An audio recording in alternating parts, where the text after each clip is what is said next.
राहुल सोलापूरकरांनी रायगडवर जाऊन नाक घासून माफी मागावी असं शंभूराज देसाई यांनी म्हटलं। तर नितेश राणेंनीही या संदर्भात प्रतिक्रिया दिली आहे, पाहूया। हे बघा, राहुल सोलापूरकरनं जे वक्तव्य काल छत्रपती शिवाजी महाराजांच्या बद्दल केलेलं आहे ते धादांत या ठिकाणी चुकीचं आहे।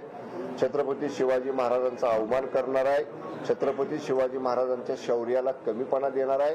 त्यामुळे अशा वक्तव्याला नुसतं दिलगिरी व्यक्त करून भागणार नाही।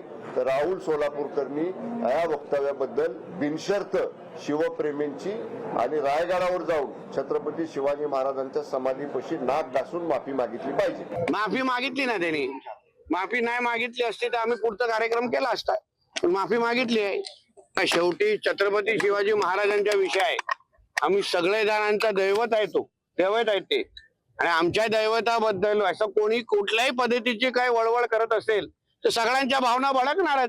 म्हणून कोणी असं भविष्यात अशा उगाच वळवळ करण्याचा प्रयत्न करू नये।